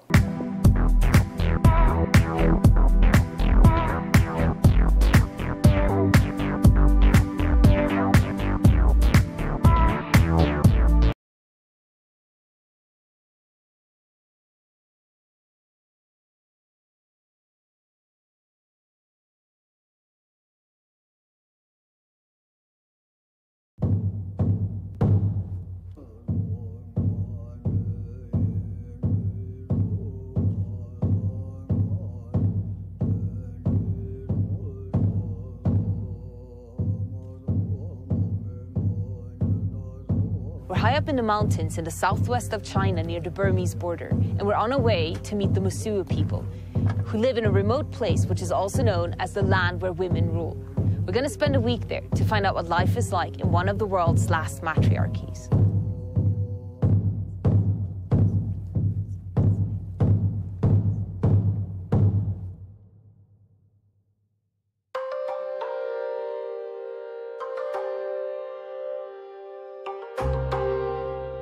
40,000 people strong Mosu tribe live in the foothills of the Himalayas, practice Tibetan Buddhism, and are most famous for their unique family structure. Instead of giving the responsibility of family stability to men, whose tendency to go wherever their dick points can be unreliable, it's the women who are in charge of the house, and inheritance goes from mother to daughter. And rather than traditional marriages, they have something called walking marriages, allowing women to have as many boyfriends as they please throughout their lives.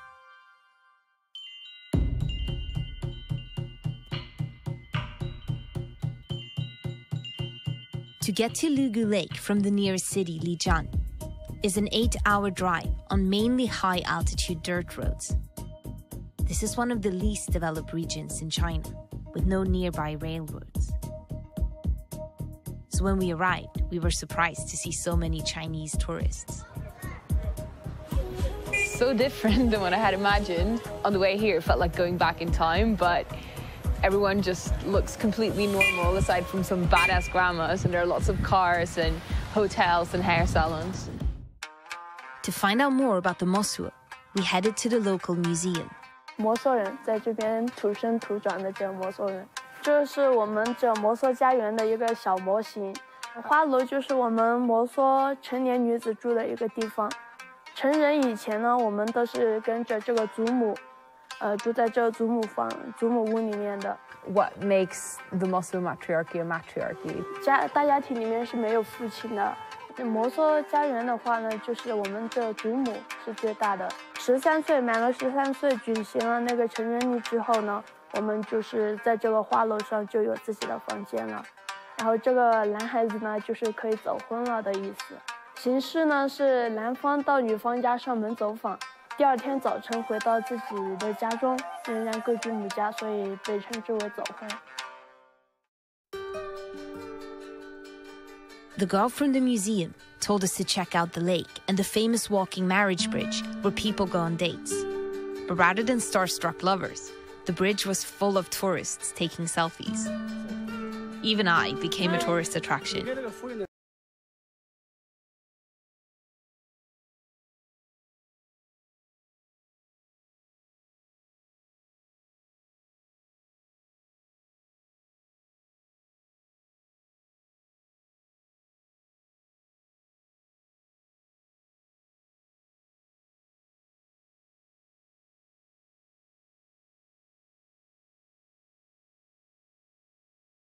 Don't do it, because even like in other races, the bottom line is nobody likes to be oppressed.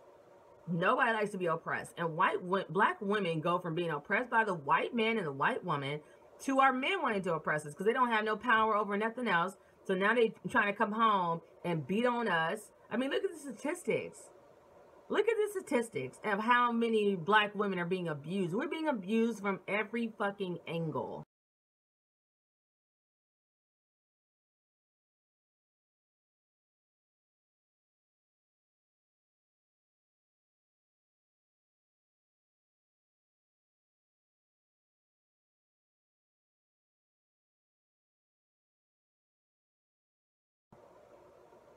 And then you want to come out of your little cocoon and tell us how we're supposed to act?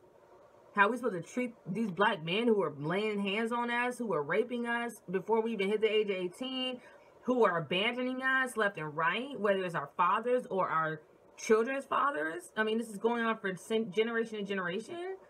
And now you get your little book and she doesn't even live in America. She lives in France. She says she lives in Paris now or something. So miss me with the bullshit. Like, you can't even fucking identify with us, okay? So you can write your little book. If they want to take tips from it, they can do that.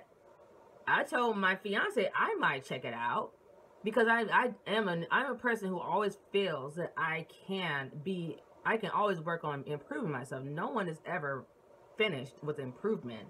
No one's ever finished with education. And learning. I don't care how old you are. You can be 90 years old and still be learning. I mean, things are always changing. There's always something to learn. So I'm interested in seeing her book. I'm interested in seeing what tips she has. But I have to admit, like, I don't like where she's coming from. Like, I don't know. Maybe it's just her culture. I have no clue.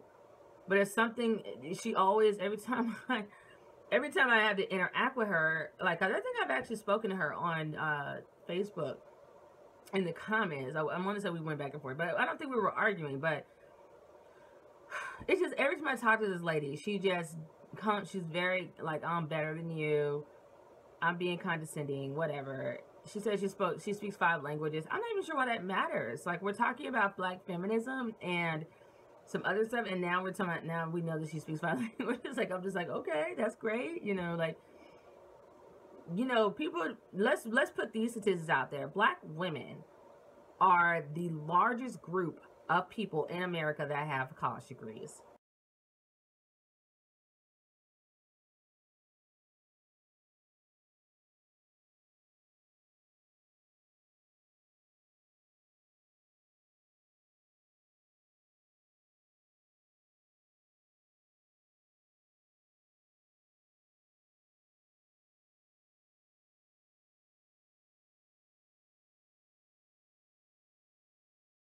Black women are the fastest growing group of entrepreneurs in America.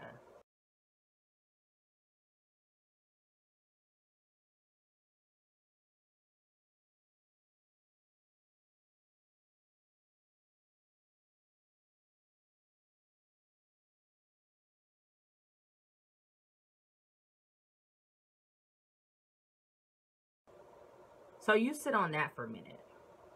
So while you guys are trying to tell us how to act, what we're supposed to be doing, not supposed to be doing, we have been fucking holding up this country and this black race our entire existence. Like, since we came to America. And probably before then. Okay? Like, the power, the strength that's in me, it didn't happen overnight. It came from my ancestors. Every black movement was held up, was upholded, was happening because of the majority of black women who came out and fought day in, day out for the black race. So don't do it. Don't put us down. Don't talk shit about us. Don't be making more videos about like this, because I'm tired of, I want to get to the point where when I look up a black woman, when I put black woman in the search box on YouTube, it's not going to be negative, just negative videos flying down the thing. Just I looked up black woman something because I was about to work out, or I wanted to find someone to look up to and motivate me to, you know, work out and get my life together, because I've been so busy and I'm always putting everyone else first. And all I saw was just why black men don't want black women, why black men won't date black women, why white women are better than black women, why black women ain't shit, black women are fat, why are black women so fucking fat? Like, no, we're not gonna do that. We're absolutely not gonna do that. African Americans are the chosen people. We are the Hebrew Israelites. The black woman has given birth to this nation. We are the original people. And every single fucking race you see came out of our coochie. Okay? So we're no longer going to just talk shit about black women and not expect us to push back. Okay? And there's so many groups of black women I don't necessarily agree with. But I'm not going to stand by, because I know why they are the way they are. And that doesn't mean it's right, but it doesn't mean that you're right either. It doesn't mean that you get to sit on your high horse and act like you're something special because you didn't have the same type of struggle. We struggle to get to where we are today. We have clawed our way to where we are today. And as a black race, we're not going to get that much further if we're always, you know, kind of trying to act like we're better than the other group. Because we can all do that all freaking day. Sometimes I think a lot of this stuff comes from jealousy. Like, I think people are jealous, and it's just like, get over it. You know, like, I'm a proud African American woman. My ancestors built this country. I know who I am because of the Bible. I know my responsibilities. I know my duties. I know it's been hard to get to where I am today, to this place that I'm at in my life, as being a good mother, a good partner to my fiance who I adore. So, no. We need education that doesn't hurt.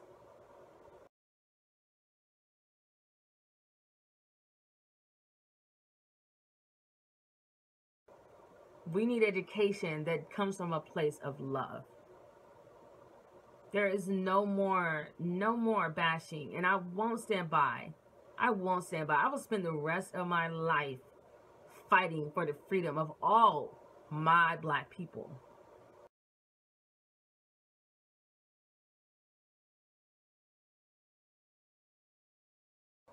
Whether you are a feminist, or you're trans, or you're gay, or you're a child, or you're a man, I don't care. We deserve to be free. We're not the only ones who have these problems. We're not the only ones who have attitudes, because I've seen white women be complete bitches. Stop swearing. An animal. Please. Animal. You screamed at me from across the store like you were in your own living room. You're an animal. I asked for you to control your employee from screaming at me about bags. Actually, you just wanted me to No. I said I don't appreciate her screaming at me across the store. Screaming at me like I'm her friend. I am a paying customer. I am not someone off the street that I'm going to be treated like that when I'm going to be giving my money to this company. And I told you, as the manager, to tell her to stop screaming at me, and you refused to tell her to stop screaming at me. Ma'am, I did not. Yes, you did. Yes, you goddamn did. And it's on the camera. It is not. And it's on the camera. Yes, it is. Yes, it is. And I know who your general manager is, and Michael's is going to hear about this first thing Friday morning. Yes, they're hearing about it right now. Oh, I can't wait, because you refused to reprimand your employee who was screaming at me like she's out on the streets. I'm going to be screamed at as a customer. Is that what you think? No, actually, that's what the camera's caught, and that's what everyone's going to see on Friday. That's what everyone's going to trying to force me to buy bags, telling me we're not forcing you. No one has said a word about bags. No, she just wanted to let you know. And I told her that I was, and I told her. She said, no, we don't have large enough bags. Ma'am, I heard no. No one cares. I'm shopped here every day. I know what size bag you have. And you told me you didn't want to buy it then. I said, if you don't have a large enough bag, can I put this aside? And I said no. And I said, okay, just ring it up. And I started to. And then you said, ma'am, we're all human. You're not going to give me some sort of liberal lecture about who's a human. Your job is to ring people up and tell them to have a nice day. You are not going to give me a psychology lesson. You are not going to tell me who I can vote for and who I can't vote for. Yeah, you did. Yeah, you did. Yeah, you did. You voted for Trump. Yes, you did. announced that to the store. Yes, you did. And then you mumbled about who I voted for. No, actually, I didn't. Actually, yes, you did, and I was standing right there. No, I was standing right there. Oh, was it you? No. It wasn't you. Because I had already walked away. Because you refused to reprimand your employee who was inappropriately screaming at me. You're screaming that you're being discriminated by African American employees. Discriminated. Yes, I was, and twice I was. You stood in the Proof middle that I of the wasn't, store. and you I can was prove that I standing right wasn't. here. You were standing over here. You weren't standing. Where's she going?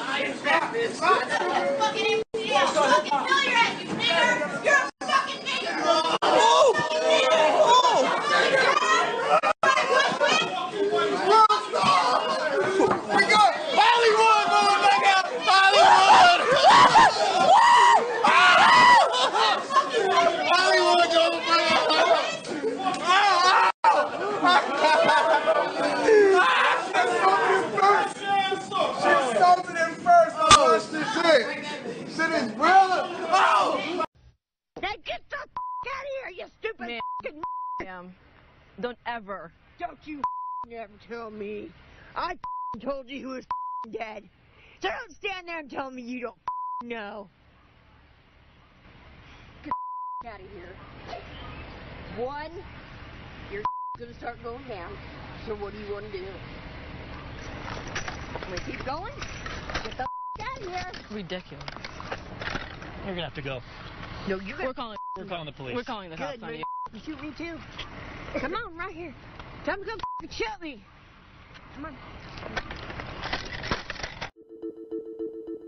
It was the most disgusting, despicable thing I've seen in my life.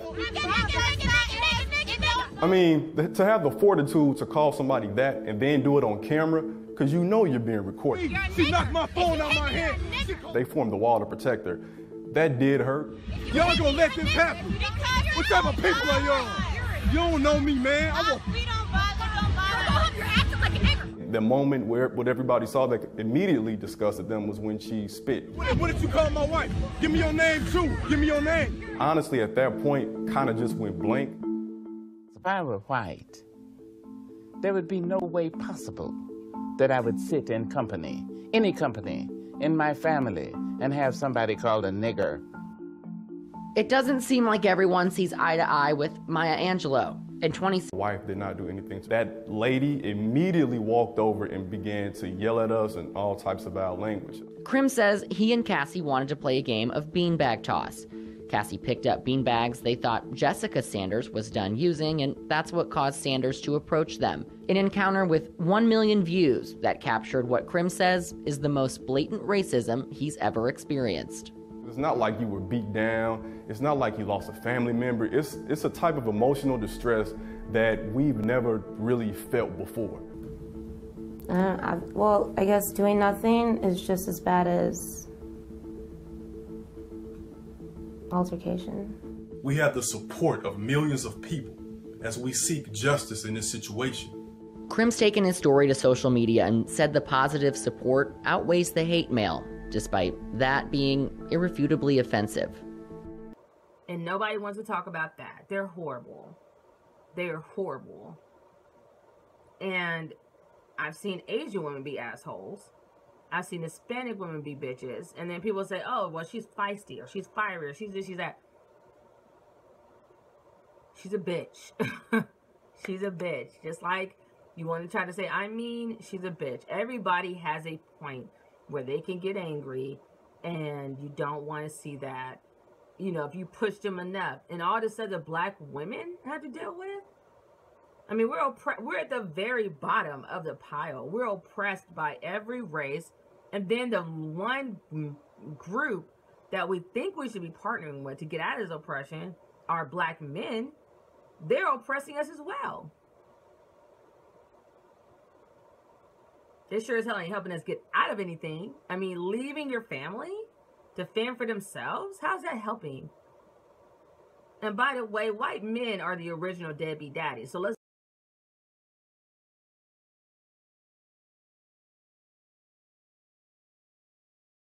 debunk that as well, because all those children they had, and they just fucking like act like they didn't have them. Like, really? And then not only that, you put your child in the cotton fields to work, or put him to work as a slave in your house. Like, miss me with the bullshit. Miss me with the lies. I'm so tired of everyone talking for me as a black woman, or everyone talking for me as an African American. Just shut the fuck up. Like, if you're not from America, don't say shit about us. Period.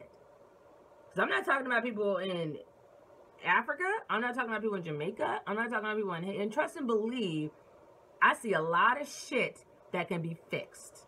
And I was in Europe too. Black European people living in Europe, and even they're not no more special than anything else. They have their problems too. Every black person has their problems. Every race has their problems. Every gender has their problems. So what I really want to say is my two main points.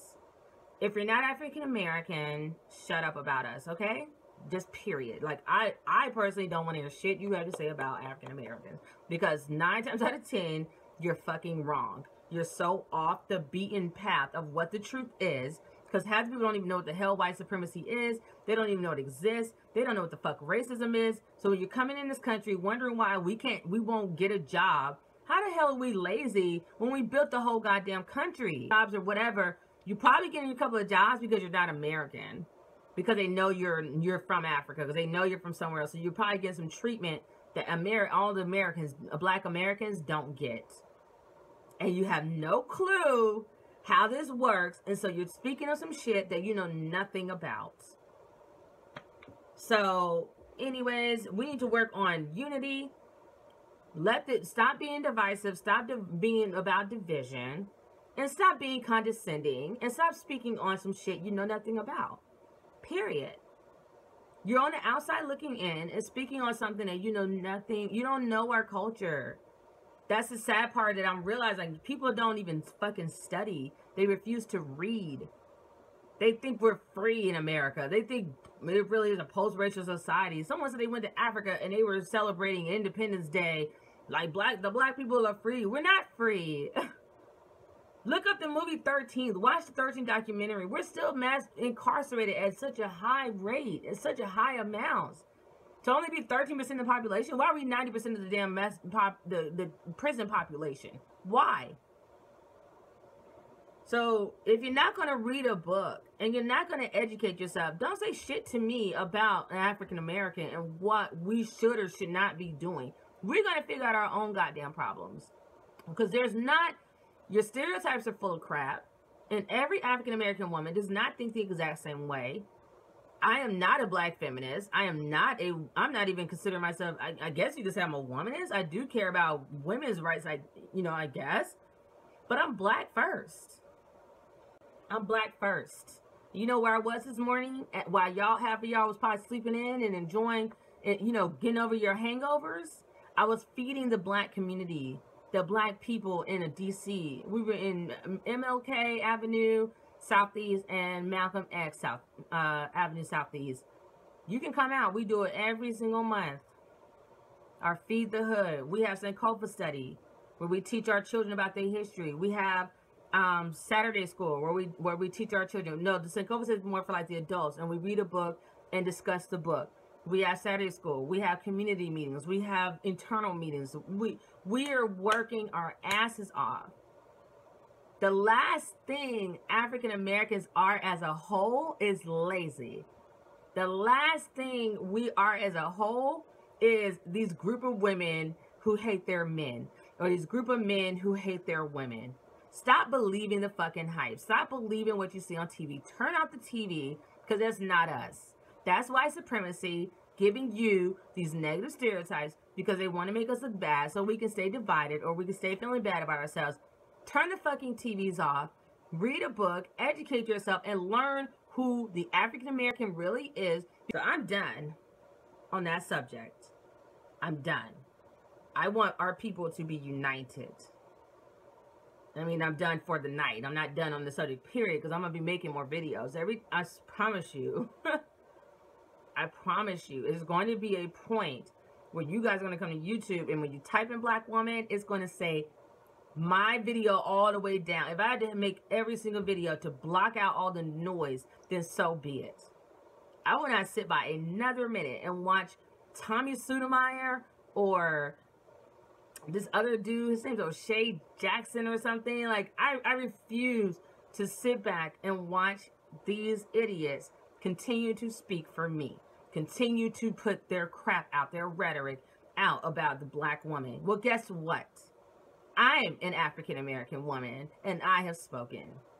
You no longer need to speak for me. You no longer have to have my name in your mouth. I am speaking for myself. Got it? So, I'm trying to cut this video short. I don't want it to be too long, but this is going to be an ongoing conversation. Because as long as there's people out there speaking, talking, running their, smacking their lips about being an African American woman and what we supposed to be doing and not supposed to be doing, or you talking about African American men, I'm going to be making videos to combat the bullshit. Because I'm living it. I am what you're talking about. You are not me. You haven't gone through the slavery that my ancestors went through. And I have 3 sons, 3 black sons, who I've had with black men, my ex-husband and my fiance, might I say. So what you're not going to do is talk shit about African-American men either. Got it? Because my sons have to grow up and live and inherit this earth one day. They have to grow up and live in this world. And I'm giving everything in my goddamn power to make sure this world is really fucking good to them. So I'm out of here. Until I see you guys again, take care of yourselves and each other. Please read a book. Please read a book. Educate yourselves and turn the TVs off. Peace, love, and light. I'm out.